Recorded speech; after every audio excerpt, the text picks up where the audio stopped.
Eu sempre fui uma criança muito apaixonada por livros, pela estética literária, mesmo só tendo lido meu primeiro livro aos 13 anos. Eu lembro que o primeiro livro que eu li foi A Menina que Roubava Livros. Inclusive, naquela época, eu assistia muito a documentários sobre a Segunda Guerra Mundial. E quando eu fui ler A Menina que Roubava Livros, já conseguia ter esse enredo sociocultural e, junto a ele, inferir sobre aspectos da narrativa que me fizeram sonhar em ser uma escritora de romance histórico. E eu tinha apenas 13 anos de idade. Então, se você está aí nessa situação onde não consegue entender de fato um texto literário, não se preocupa. Isso é apenas justificável porque muitas vezes não nos ensinaram como é o processo de interpretação textual. Oi, meu nome é Jus Ferreira, sou professora e uso este canal para democratizar a literatura na internet. Então pega o seu cafezinho e vem bater esse papo comigo. Antes de começar literalmente o vídeo, eu preciso que você entenda uma coisa. O nosso cérebro, ele não lê como a gente imagina. E é aqui que entra a neurociência. A neurociência é uma área de estudo que pesquisa como o cérebro funciona e também como que o cérebro lê. Pode até parecer um termo complicado, mas a sua ideia é bem simples e eu vou explicar para vocês. Segundo a neurociência, ler não é um ato automático. O cérebro, ele não nasceu para ler. Para conseguir ler, ele aproveita uma área do nosso cérebro onde reconhece sons, imagens e padrões. Pesquisadores afirmam que o nosso cérebro ele não decodifica letra por letra de forma linear. Na verdade, ele funciona como se fosse um detetive, confirmando ou até mesmo corrigindo hipóteses ao longo que o texto avança. E é por isso que muitas vezes a gente passa o olho na palavra e não entende o que ela está querendo dizer. Porque compreender envolve atenção, memória, emoção e repertório. Ler é um processo ativo e compreender é ajudar o cérebro a fazer esse procedimento de forma correta. Pensando nisso, vamos à primeira dica. Ativar o contexto antes de começar a leitura. Muita gente começa a ler direto no texto, sem olhar o título, sem olhar a sinopse muitas vezes, sem olhar o contexto histórico. Ou seja, pega um livro às cegas. Apenas porque quer ler aquele livro, até mesmo ouviu falar dele, mas não necessariamente consegue entender o contexto onde ele está inserido. Mas o nosso cérebro, ele funciona melhor quando ele tem um mapa que o ajuda a entender o caminho que vai percorrer. Por exemplo, se eu te digo que você vai ler um livro chamado Vidas Secas, normalmente você vai entender que Vidas Secas provavelmente fala de uma vida dura, de escassez, de algo relacionado até mesmo ao regionalismo, uma coisa que é mais dura, uma coisa que vai tratar de situações um pouco mais complicadas. Entendendo que a própria narrativa ela é mais dura, mais seca, como o próprio nome diz, nós vamos identificando ao longo do livro que a narrativa tem poucos diálogos. Se eu leio o título de fato e consigo interpretar essa palavra, essa frase, Vidas Secas, com o aspecto da narrativa, eu consigo entender que os poucos diálogos que tem não é porque o autor ele não consegue desenvolver bons diálogos, muito pelo contrário, mas é uma escolha estilística desse autor e que faz total sentido dentro dessa narrativa. Ou seja, seu cérebro já estava preparado para identificar um aspecto mais seco na narrativa. Outro exemplo simples é quando você está lendo um texto, por exemplo, publicitário. Esse texto publicitário, ele tem a finalidade de ser um texto persuasivo, onde ele vai querer vender algo, um produto, uma coisa, uma ideia, um serviço, por exemplo. A gente consegue antecipar essa informação e identificar esse aspecto nesse determinado conceito. Pesquisadores da linguística textual, como Koch, por exemplo, indicam que o sentido do texto depende muito da intenção e da finalidade comunicativa. Isso por si só já diz muito como é que esses elementos funcionam na nossa mente. Prestar atenção em quem está falando no texto e em como essa pessoa fala. Isso parece simples, mas muda tudo. Na língua portuguesa, o sentido de um texto ele vai ser modificado a partir do narrador, ou seja, a partir de quem fala. Pensa comigo, não é a mesma coisa quando a gente escuta uma conversa falada por alguém que não viveu aquela situação, do que, por exemplo, escutar uma conversa de alguém que viveu aquela determinada situação. Em Dom Casmurro, por exemplo, quem conta a história é o Bentinho. Nós não temos outra visão. A pessoa que está narrando é um narrador-personagem. Quando ele diz, ele afirma que a Capitu o traiu, não necessariamente é um narrador onde nós podemos confiar. Porém, a nossa interpretação vai depender muito da visão do Bentinho com relação à história. A gente vai conseguir visualizar o que ele visualiza, mas nunca vamos conseguir visualizar o que a Capitu visualiza. E a partir dos elementos intratextuais e a partir dos elementos subentendidos que nós vamos inferir essas relações. Então, a partir do contexto, a partir de quem está narrando, a partir do que está sendo mostrado para nós, mas que nos traz essa visão de mundo, porque nosso cérebro interpretou isso dessa determinada forma. E essas percepções também vão funcionar em textos não literários. A neurociência mostra que o cérebro tenta identificar intenções o tempo todo.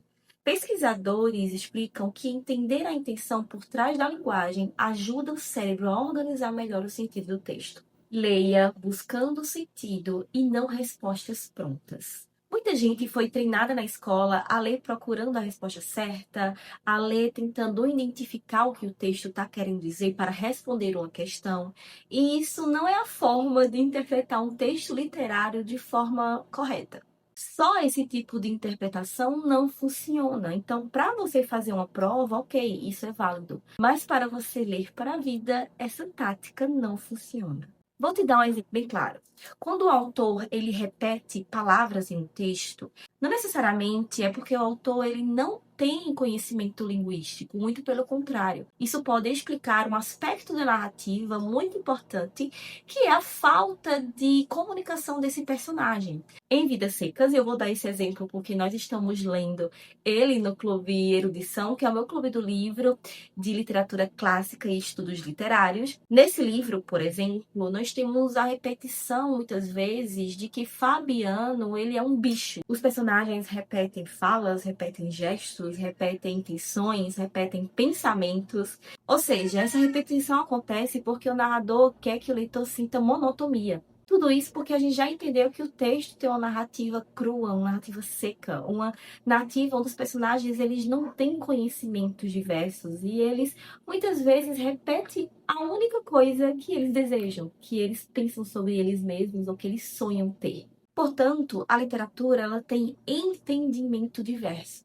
Muitas vezes tem um entendimento pronto dos vestibulares, por exemplo, como resposta principal para aquele tipo de narrativa. Como, por exemplo, nós não vamos entender de fato se Capitu trai ou não Bentinho. Mas a gente pode entender, a partir dos aspectos da narrativa, a partir do conhecimento sobre o narrador não confiável que o Bentinho é, que muitas vezes aqueles elementos, até mesmo psicológicos, que o Machado traz com relação a esse personagem, nós não podemos, de fato, ter a compreensão de que Capitu realmente traiu ele. Porém, você vai identificar da sua maneira, seja acreditando de fato em um personagem que você está lá lendo, que está ali expressando suas emoções, ou acreditando em nuances que a literatura nos entrega além do que está sendo dito no texto. Não tentem encontrar respostas prontas, não tentando encontrar algo concreto, mas identificar as questões subjetivas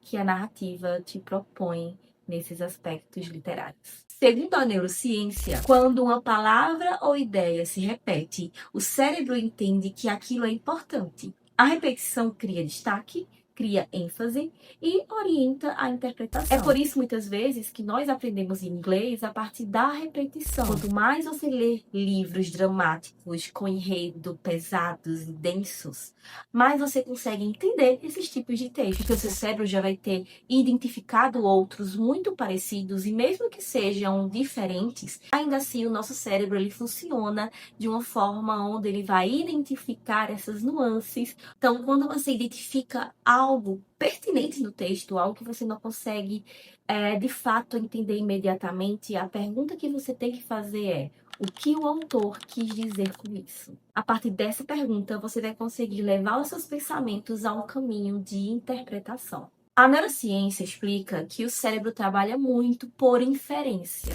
Ele completa o que não está totalmente dito. Como defendem estudiosos da leitura como Franz Smith, a gente não lê para conhecer palavras, a gente lê para construir sentido. E aí que eu quero chegar ao ponto com a questão de como o cérebro lê. Porque muitas vezes a gente lê uma palavra muito difícil que nós não conhecemos em texto. A gente consegue ler essa palavra porque a gente consegue identificar os fonemas, as sílabas, por exemplo. Então eu sei que para falar a palavra bola, eu sei que eu preciso da sílaba bó e da sílaba lá. Juntando essas duas, eu vou formar a palavra bola.